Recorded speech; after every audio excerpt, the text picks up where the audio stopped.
বিসমিল্লাহির রহমানির রহিম। এটা হচ্ছে হাটহাজারী স্টেশন, ছাগলের হাট, মানে গরু ছাগলের হাট আর কি। খুব ঐতিহ্যবাহী। এখানে বিভিন্ন দামের গরু ছাগল পাওয়া যায়। বিশেষ করে আমরা আজকে ছাগলের হাটে আসছি, আমাদের আহাত ভাই সহ আসছে এখানে। এই যে দেখা যাচ্ছে এটা একটা রাম ছাগল, অনেক দাম, এটা 35,000 দাম দিছে। এরপর দেখা যাচ্ছে বিভিন্ন ধরনের ছাগল, আমরা মানে একটু মজা করে ছাগলের ভিডিওগুলো করছি। এখানে বিভিন্ন জাতের ছাগল আছে, বিশেষ করে কান লম্বা যেগুলো রাম ছাগল, হ্যাঁ, এগুলো আছে। ব্ল্যাক বেঙ্গল আছে, তুতাপুরি ছাগল আছে। আমরা একটু বাজার পরিদর্শন করছিলাম এদিন মজা করে সময়। আমরা বাজার পরিদর্শন করে দেখলাম আসলে বিভিন্ন শ্রেণীর মানুষ এখানে আসে ছাগল ক্রয় করার জন্য।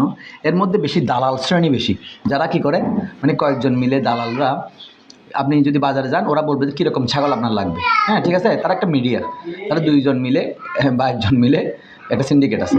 তা আপনাকে মনে করেন আপনি মাজারে ছাগল দিবেন বা মসজিদ ইয়াতে আপনার মাদ্রাসায় ছাগল দিবেন, ওরা কিন্তু আপনাকে মিনিমাইজ করে এটা কিনে দিবে পারবে। তারা 200 টাকা মনে করেন 400-500 টাকা ওরা নিবে।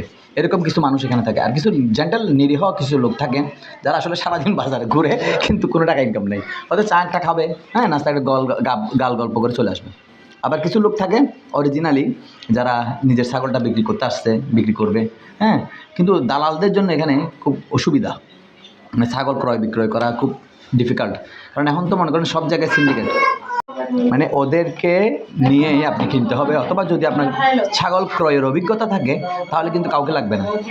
যাই হোক, এই বিভিন্ন মাদ্রাসা এতিমখানায় কিন্তু মানুষ ছাগল দান করে, যার জন্য তারা বাজারে আসে। ওকে, বাজারে আসলে একটা ছাগল তারা ক্রয় করে হুজুরদের দিয়ে, অথবা হুজুরদেরকে তারা টাকা দিয়ে দেয়। টাকা দিলে হুজুররা নিজেরাও কিনে বাজার